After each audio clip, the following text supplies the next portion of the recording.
तुम्हारे जिस व्यवहार से पिताजी को दुख होता हो व्यवहार बदलिए।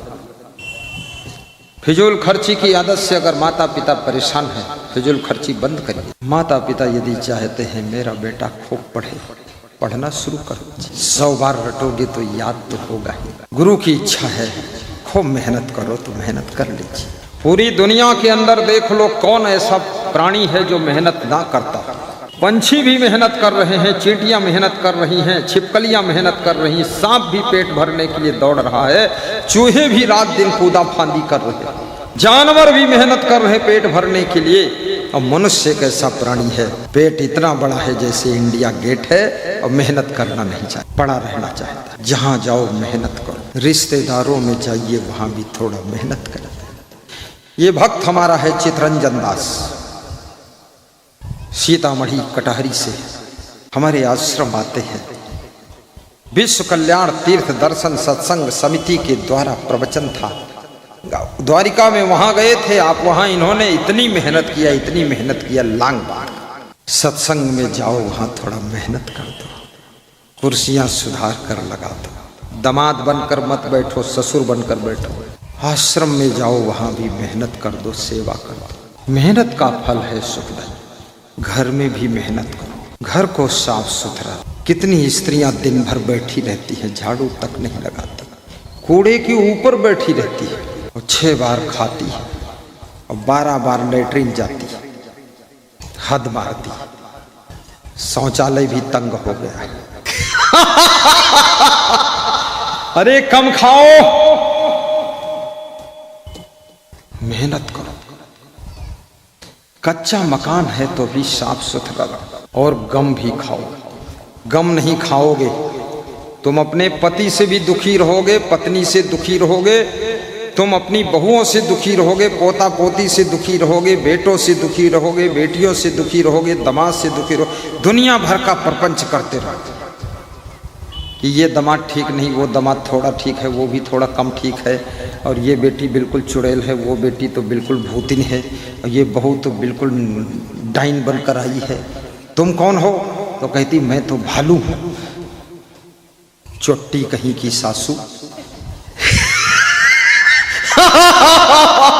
अरे गम खा ले, दुनिया में तुम्हारे जैसा कोई नहीं, एक तुम ही हो। तुम्हारे जैसा कोई विश्व में नहीं है। अगर अपने जैसा एक आदमी लाकर तुम दिखा दो तो मैं 10 करोड़ इनाम दे दूंगा। एक भी आदमी तुम अपने जैसा ला दो, अरे मेरे जैसा तुम कोई आदमी ढूंढ कर दिखा दो तुम्हें हम 1 लाख तुरंत दे देंगे। कोई ढूंढ के लाओ, ना तुम जैसा है, ना हम जैसा है, ना किसी के जैसा है। हर आदमी अनोखा है, हर आदमी एक ही कॉपी निकली है, निराली कॉपी, और सबके साथ में सभी कॉपियां अलग अलग हैं और सभी कॉपियों में हमको मिलजुल कर रहना है। इसलिए गम खाकर ही रहना पड़ेगा। गम खाइए। डाकू गम खा लेते हैं, 50 डाकू एक साथ रह लेते हैं। आतंकवादी गम खा लेते हैं, 1 लाख आतंकवादियों का संगठन बनता है। नेता गम खा लेता, 18 लाख नेताओं का संगठन शासन करता है भारत की छाती पर। और तुम पति पत्नी गम नहीं खा पाते हो, पिता पुत्र गम नहीं खा पाते हो, सास बहू गम नहीं खा पाती हो। हद हो गई तुमको, इसलिए तुम्हारा घर भी सब भंगार हो गया। आश्रम में साधु बनकर गम नहीं खा पाते हो, थोड़ी गम खा लो। पुलिस में नौकरी करते गम नहीं खाते हो, पुलिस को सबसे ज्यादा गम खाना पड़ता है। पुलिस को रोज चंडाल मिलते हैं, हर मिनट में एक चंडाल मिलता रहता है। पुलिस वाले बहुत गम खाते हैं। कई पुलिस वालों को टेंशन में सब शुगर हो गई है, बहुत गम खाया है। जो गम खा लिए वो शुगर से बच गए, जो ज्यादा क्रोध किए हैं उनको शुगर हो गई, बीपी हाई हो गया। पुलिस वेतन देती है सरकार उनको, खाली वेतन, और शुगर अलग से मिल गई, बीपी हाई अलग से। रिटायर हुए, वेतन तो बंद हो गया, शुगर लेकर आए हैं घर में। पत्नी कहती शुगर फैक्ट्री लाते तो ठीक था, ये शुगर बीमारी लाए हो। दुनिया भर में किसी को देख लो, प्रधानमंत्री को कितना गम खाना पड़ता। कोई गाली दे रहा, कोई क्या बोल रहा, कोई पुतला फूंक रहा, कोई कुछ बवाल कर रहा। कोई बोलता इतना झूठा प्रधानमंत्री हमने नहीं देखा, कोई बोलता अरे ऐसा प्रधानमंत्री तो देखा ही नहीं, बहुत निकम्मा है। तो मैंने पूछा क्या निकम्मा है? अरे बोले पूरा निकम्मा है। तो हमने कहा 4 लेन को 6 लेन बना दिया, 8 लेन बना दिया, 10 लेन बना दिया, 12 लेन बना दिया, हजारों ओवरब्रिज बना दिया और सैकड़ों हवाई अड्डे चला दिया। यही निकम्मापन है। और जिसने नहीं चलाया था वो कोई कम्मा था, वो तो महानिकम्मा था। तो बोलते हैं आपके तर्क के सामने कौन जवाब दे? हमने कहा बोलना मना, बोलना मत, चट्टा कहीं का फालतू झूठ बोलता है। दुनिया भर के लोग सबकी निंदा बुराई लोग करते रहते हैं, निंदा को भी सहना सीखो और कांटों में भी मुस्कुराना सीखो और दुख में भी हंसना सीखो। सब काम बिगड़ जाए तो खिलखिलाकर हंसना सीखो, नुकसान में भी परेशान मत। सत्संग सुनने के लिए जाइए। लोग बीमार होते हैं, हॉस्पिटल में भर्ती होते हैं, लोग अपराध करते हैं, जेल में निवास करते हैं। तुम ना बीमार हो ना अपराध किए हो, तुम आकर गुरु के पास सत्संग सुन लो, गुरु को दान दक्षिणा दो। गुरु तुम्हारी कितनी सेवा करता है। गुरु की वाणी से तुम्हारी शराब छूट गई, गुरु की वाणी से तुम्हारा पति भ्रष्ट नहीं हुआ, तुम्हारी पत्नी सही राह पर चल रही है। ये 100 रुपये के दान में तुम्हारे पति को सुधार दिया गुरु ने, पत्नी को ठीक लाइन पर रखा है, बच्चों को संस्कार दिए हैं, संसार को स्वर्ग बनाया है, घर घर का नरक मिटाया है। ऐसे गुरु को बलिहार जाऊं रे, वारी जाऊं रे, बलिहारी जाऊं रे, तेरे चरणों में क्या जाऊं रे, जो जाऊं रे सो जाऊं रे, लेकिन बलिहारी जाऊं रे। हे शांति। अभी आप देख रहे थे नित्यदान लेकर के भक्तगण आए थे, नित्यदानियों के नाम की लिस्ट नहीं आई। ये सब भक्त लोग नित्यदान लाए थे। गुरु के लिए कोई 10 रुपया रोज दान करता, कोई 20, कोई 50। बहुत फायदा हुआ है। गुरु से प्रेम जुड़ गया, 10 रुपया गुरु को देता हूं। बुद्धि बिगड़ जाती कुसंगत में पड़कर तो शराब पीते तो 100 रुपया रोज खर्च करते। नशे में पड़े रहते, काम भी बंद रहता है, लोग थूकते हमारे ऊपर, वो भी बच गया। इज्जत भी बनी, सम्मान भी बना, पैसा भी बचा। और गुरु को 10 रुपये रोज दान दे देता हूं। हजारों भक्त ऐसे हैं जो पेफोन से सवेरे उठते ही 4 बजे दान करते हैं। ये जो ठाकुर जय बोल रहे थे, क्या नाम तुम्हारा? किशोरी ठाकुर। ये पेफोन में खट से बटन दबा के दान कर देता। मैं उसमें पढ़ता हूँ किशोरी ठाकुर, मैं समझ गया मोतिहारी का ठाकुर है। एक भगत से मैंने पूछा, तुम ये मिलिट्री के जवान हो, 41 रुपये रोज क्यों दान देते हो? बोले 200 रुपये रोज बच रहे। कैसे बच रहे? बोले भयंकर दारू पीता था, इंग्लिश बियर। फिर क्या हुआ? बोले अंडर बियर भी नहीं रह गई। तो फिर क्या हुआ? बोले आपका सत्संग मेरी वाइफ ने सुनाया कि सुन लो, मानो न मानो। बोले सुना, 3 घंटे दिमाग बदल गया, दारू छूट गई। 200 रोज बचते हैं, 41 आपको देता हूं और 159 रुपये अपनी जेब में रखता हूं। बिल्कुल घर सुखी हो गया, पत्नी का दुख मिट गया और मेरा घर माला माल हो गया है। फिर से पुलिस की नौकरी कर रहा हूं। आपका सत्संग ना मिलता बुद्धि बिगड़ जाती गुरुदेव। सत्संग के कितने फायदे हैं? बहुत बड़ा फायदा है। पत्नी धर्म पत्नी बन जाती है, पति धर्म पति बन जाता है। पति ऐसा बनता है जैसे राम जैसा पति, और पत्नी ऐसी बनती जैसे सीता सती सावित्री जैसी पत्नी बनती। बेटे श्रवण कुमार जैसे हो जाते हैं और बहुएं सीता जैसी रहकर आज्ञा का पालन करती है। सत्संग में डुबकी तो लगाइए, देखिए आपका घर स्वर्ग न बन जाए तो शिकायत करना। ये सत्संग तुम्हारे स्वभाव को बदल देता है, प्रभाव को बदल देता है, व्यवहार को बदल देता है, त्योहार ला देता है, घर में बहार ला देता है, सत्संग होनहार बना देता है। ये संत वाणी, ये साधारण नहीं है। भगवान राम भी तो सत्संग सुनते थे। राम ने शिवरी को भक्ति जब सुनाया है, नवधा भक्ति, तो राम यही कहते हैं, नवधा भक्ति कहूँ तो ही पाही, सावधान सुनो मन माही, नवधा भक्ति कहूँ तो ही पाई। प्रथम भगति संतन कर संगा, प्रथम भगति संतन कर संगा, दूजे रति मम कथा प्रसंगा, दूजे रति मम कथा प्रसंगा। गुरुपद पंकज सेवा, तीसर भक्ति अमान, चौथी भक्ति मम गुण गण करे कपट तजीगान।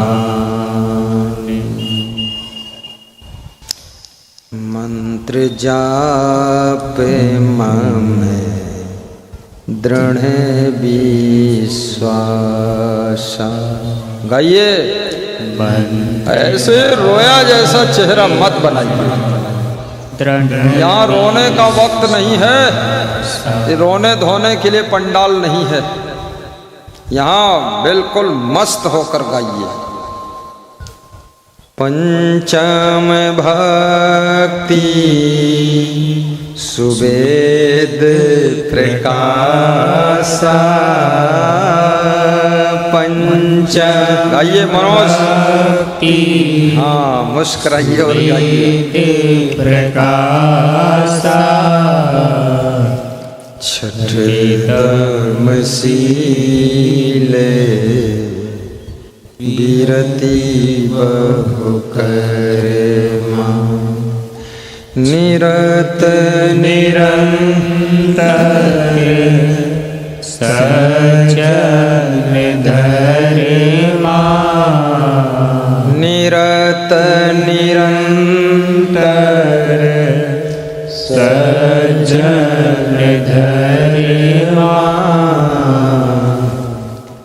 शत्रुई सब मोह मैं जग देखे, मोते अधिक संत करी लेख। अठवीं यथा लाभ संतोषा, सपने नहीं दे कहीं पर दोषा, सपने नहीं दे कहीं पर दोषा। नवम नाम्र सब सोचल हीना, मम भरोसे। संत लोग गाइए मन लगाकर, ध्वनि एकदम ध्वनि कर दो, ध्वनि जोड़ दो एक में, हाँ दोहरा दो चौपाई। भरोसे हर्ष नदीना, 9 माह जिन्हें के एक होई, नारी पुरुष सच राचर कोई। नारी पुरुष सच राचर कोई। सो अतिशय प्रिय भामिनी मोरे। सकल प्रकार बहुत सुंदर भक्ति ग्रहण राजीव कुमार, बहुत सुंदर सत्संग। कृष्ण मोहन प्रकार श्याम सुंदर गजब, भक्ति ग्रहण तो बहुत गजब हो रहा है। खुश रहना, पहली बार सत्संग हो रहा है। गांव के लोग कहते थे सत्संग क्या चीज होती है, उन्होंने बताया सत्संग में 128 सांप निकलते हैं। इतने लोग भोले भाले हैं, सत्संग ही नहीं जानते क्या होता है। अब पता चला सत्संग ये होता है। सत्संग हिंदू धर्म में तो सत्संग की ही महिमा है। बिनु सत्संग विवेक न होई, और बिनु विवेक सुखी नहीं कोई। बिनु सत्संग विवेक न होई। बिनु विवेक सुखी नहीं कोई। बिनु विवेक सुखी नहीं कोई। बिनु विवेक सुखी नहीं कोई। राम कृपा बिनु सुलभ न सोई। राम कृपा बिनु सुलभ न सोई। राम कृपा बिनु सुलभ न सोई। राम कृपा कृपा कृपा कृपा सुलभ न सोई। बिनु सत्संग विवेक न होई। लेकिन सत्संग किसको मिलता है? भाग्योदयन बहुजन्म समर जितेन सत्संगम चा लभते पुरुषो यदा वै। जिसके बहुत जन्म के पुण्य इकट्ठे होते, जिसका बहुत बड़ा भाग्योदय होता है, उसे सत्संग मिलता है। भाग्योदयन बहुजन्म समर्जितेन सत्संगम चा लभते पुरुषो यदा वै। अज्ञान हेतु कृत मोह मदांधकार नाशम विधाय ही तद उदयते विवेकः। अज्ञान के कारण जो आपके मन के भीतर मोह और मद का अंधकार पैदा हुआ है। मोह और मद, मद माने घमंड, अभिमान, और मोह ये ममता। ये अज्ञान के कारण जितना घोर अज्ञान होगा उतना ज्यादा मोह ममता होगी, उतना ज्यादा घमंड होगा। अभिमान उतना ही ज्यादा होगा जितना ज्यादा अज्ञान होगा। अज्ञान से मोह का, अभिमान का जन्म होता है। तो क्या कह रहे हैं ऋषि मुनि? कहते हैं अज्ञान हेतु कृत मोह मदांधकार नाशम। अज्ञानता के कारण जो मोह और मद पैदा हुआ है उसका नाश हो जाता है। कब? जब सत्संग मिलता है तब। विधाय ही तदुदयते विवेकः। क्यों? क्योंकि सत्संग से विवेक उदय हो जाता है, और विवेक का सूर्य जब उदय होता है तो अज्ञान का अंधकार दूर होता है, तो फिर मोह और मद भी खत्म हो जाता है। इसलिए सत्संग जरूरी है। सत्संगत की महिमा बड़ी, आए कर लो घड़ी दो घड़ी। सत्संगत की महिमा बड़ी,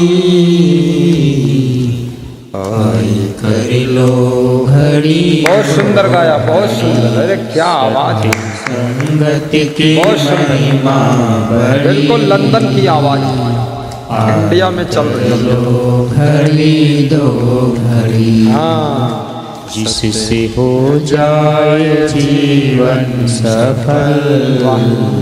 सुनते जाइए, ताली बजाते जाइए, दोहराते जाइए, गाते जाइए। जिससे बस। हो जाए जीवन, नहीं नहीं तुम गाओ, हम तो उधर दूसरे को बोल रहे। जाएगी मिट सभी गड़बड़ी मिट जाएगी, गड़बड़ी हड़बड़ी लड़बड़ी धड़बड़ी।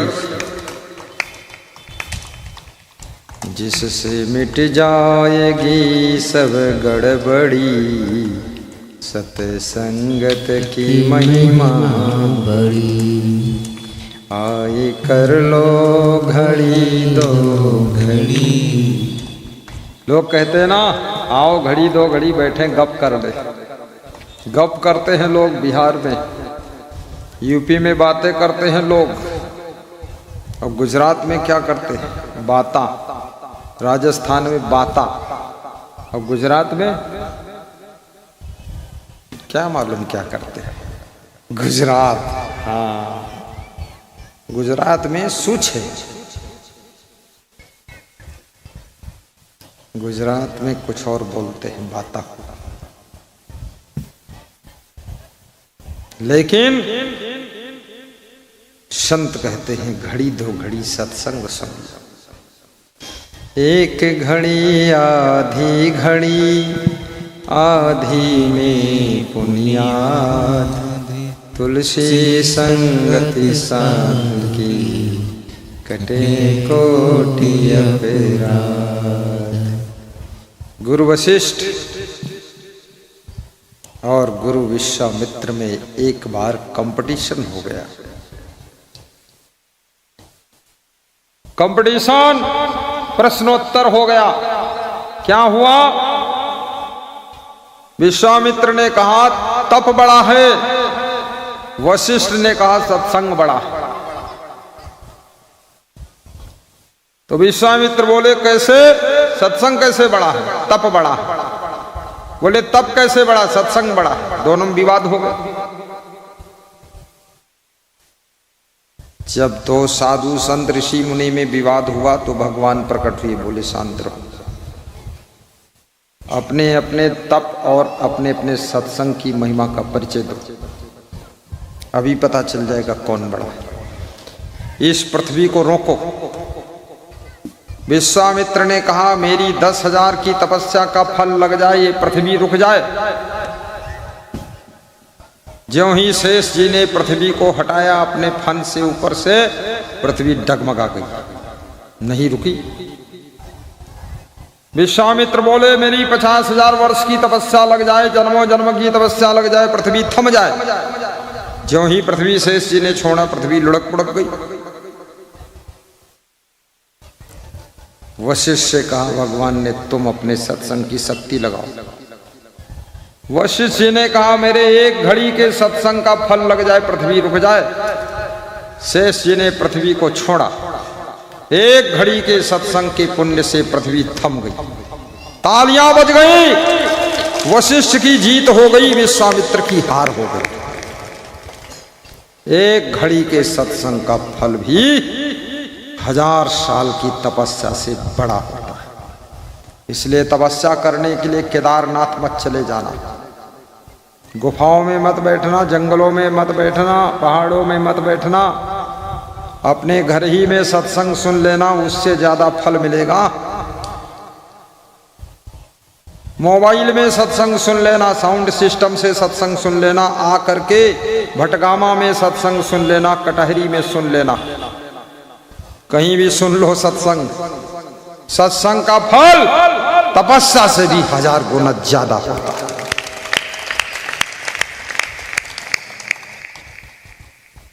आज मेरे पास में एक भक्त आया, बोला बड़ा अजूबा हो गया। हमने कहा क्या हुआ अजूबा? बोले मंदिर में जाता हूं वहां भी तुम दिखते हो। तो हमने कहा तो अच्छी बात है, जिधर देखता हूं नजर तुम ही आते। बोला मेरा मन होता है कि मैं अपने घर में रहूं, वहां तुम दिखते हो, कमरे में दिखते हो, सब जगह दर्शन होता है।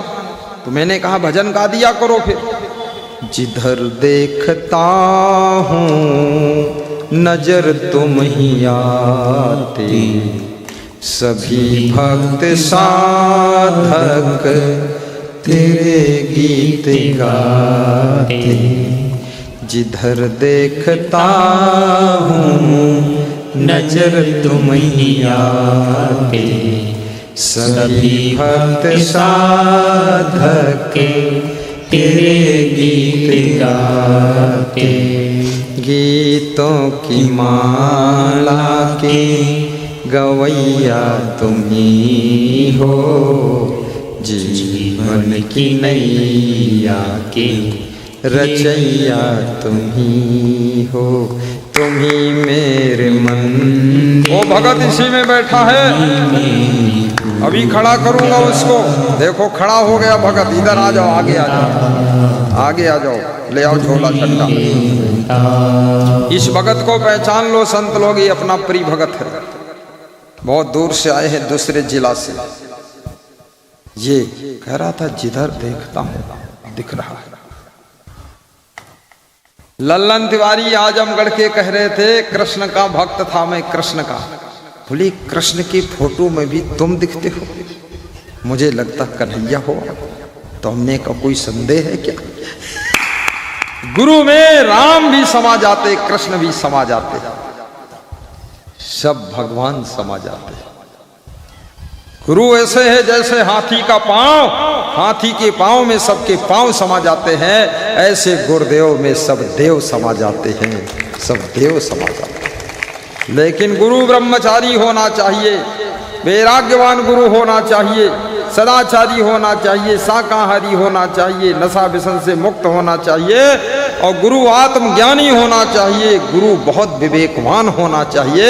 ऐसे गुरु में भगवत दर्शन हो जाता है, भगवत दर्शन हो जाता है। संतो बोलेते जग मारे, संतो बोलेते जग मारे। एक कहानी सुना रहा था आप लोगों को, कौन सी कहानी थी याद है किसी को? एक कहानी शुरू किया था, किसी को याद है? कौन सी है? लल्लन, कौन सी कहानी है? कुछ नहीं, बात खत्म। जब याद ही नहीं क्या सुना रहे थे, ना सुनने वाले को याद है, ना सुनाने वाले को याद है, सब काम खत्म हो।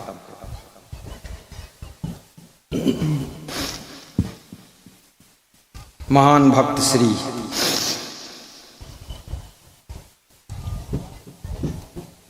पप्पू मिश्रा जी, ग्राम टिकवारा, जिला मुजफ्फरपुर, संत मंडली का भंडारा इनकी ओर से हो रहा है। 2-3 दिन का भंडारा, 3 दिन का। ताली जोर से बजाइए। लगभग 15 से 20 हजार खर्चा संतों के ऊपर कर रहे हैं। और आज शाम को 7 बजे से 9 बजे तक इनकी पधरौनी है। यहाँ से उतर कर सीधे ही नहीं कि यहाँ चल दें तो भी ठीक है।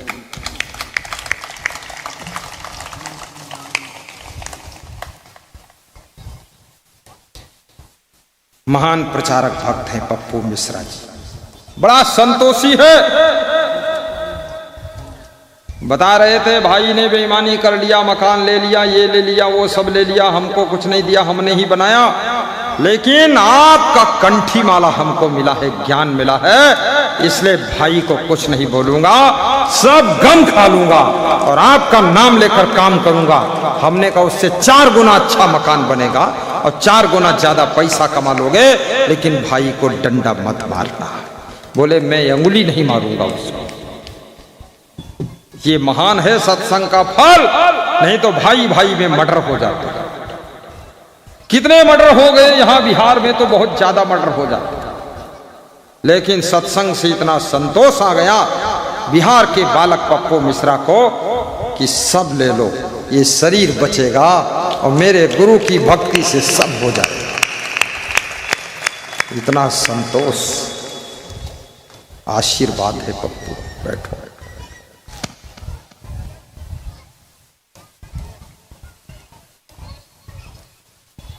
सत्संगत की महिमा बड़ी, अपना व्यवहार भी सुधार।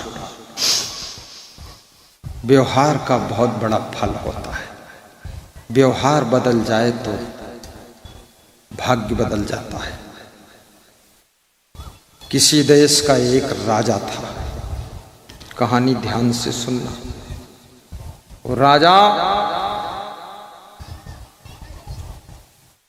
रात में सपना देखता था, सवेरे उठकर अपनी रानी को बताता था कि आज ये रात में देखा, वो देखा, मंत्री को बताता था और उसके अपने गुरु को भी बताता था ये सपना देखा। सैकड़ों सपना उसके सच निकले।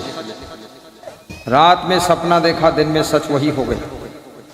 एक रात को उस राजा ने ऐसा सपना देखा कि एक सांप रेंगता हुआ आया है और मेरे बेड पर चढ़ गया है और मुझे काट लिया है, मैं मर गया।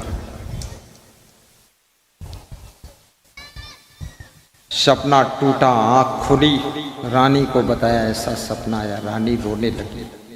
मंत्री को बताया ऐसा सपना आया सांप वाला, रोने लगा। गुरु को बताया, गुरु भी चिंतित हो गया। अरे आज तक जितने सपना देखा राजा ने सब सच निकले, अब सांप वाला ये भी सच हो जाएगा तो राजा तो मर जाएगा।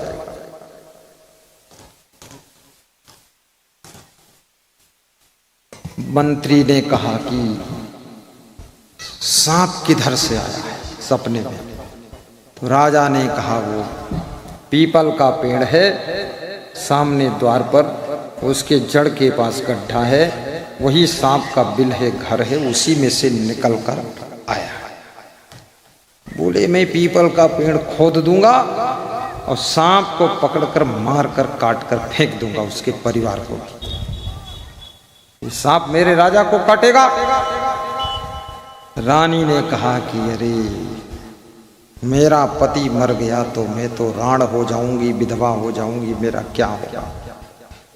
गुरु भी चिंतित हो गया तो गुरु ने बताया कि एक राजा साहब है तो खतरा, तुम्हारे सब सपना सच होते ये भी सच होगा, होगा ही। गुरु ने कहा कि एक काम करो राजा, इस सांप को मारो मत। राजा ने कहा मंत्री जी सांप को मारना मत, पीपल के जड़ के पास खोदना मत, मैं मर जाना चाहता हूं, किसी जन्म की दुश्मनी लेकर सांप आएगा, मुझे डस लेगा, मैं मर जाऊंगा, वो ठीक है, उसकी शत्रुता मेरी समाप्त हो जाएगी, लेकिन सांप को नहीं मारूंगा। गुरु ने कहा एक काम करो, ये आज रात में सांप आएगा, निकलेगा तो इस पीपल के पेड़ से लेकर के अपने बेड तक रास्ते में गुलाब के फूल की पंखुड़ी बिछा दो और रास्ते में जगह जगह दूध का प्याला रख दो, दूध भर के, और फिर सांप दूध पीकर जहर उगलेगा तुम पर, देखा जाएगा। गुरु भी रात भर सोया नहीं। गुरु पीपल के पेड़ से दूर बैठकर देखता रहा रात भर। राइट 2 बजे रात को सांप निकला और सांप रेंगता हुआ चल दिया। जिस रास्ते से महल के अंदर प्रवेश करना था उस रास्ते पर फूल बिछे हुए थे, सांप फूलों के ऊपर जा रहा।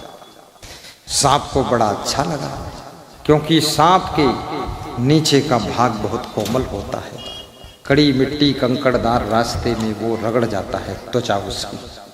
फूलों पर चला तो उसको अच्छा लगा। अंदर पहुंचा तो देखा रास्ते के दोनों तरफ बड़े बड़े प्यालों में दूध भरा रखा है। तो सांप ने दूध पिया और सांप वापस लौटा, अपने घर में घुस गया। बिल में जा अपनी पत्नी को भी लाया, नागिन को, बच्चों को भी लाया कि चलो दूध है पी लो सब लोग।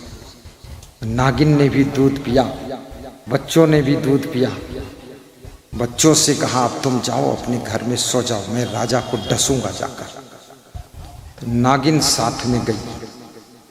जब वो सांप डसने के लिए सोचा, नागिन ने रोक लिया कि अरे जिस राजा ने रास्ते में फूल बिछाए, जिसका दूध पिया है, उसको जहर डसोगे, शर्म नहीं लगती? वापस लौटो, खाली सूंघ लो, बस पैर छू लो, राजा नहीं है भगवान का रूप है। राजा रजाई ओढ़े हुए था, ठंडी का महीना था, पैर को छू करके सांप वापस लौटा। बोला इसको मैं काट नहीं सकता। गुरु देख रहा है सांप अंदर जा रहा है, दूध पी रहा है, सब हो रहा है। राजा के बेडरूम के सामने गेट पर खड़े हुए द्वारपाल भी देख रहे हैं। राजा ने कहा था मारना मत, छेड़ना मत, आने देना सांप। सबने देखा, सांप वापस लौट गया।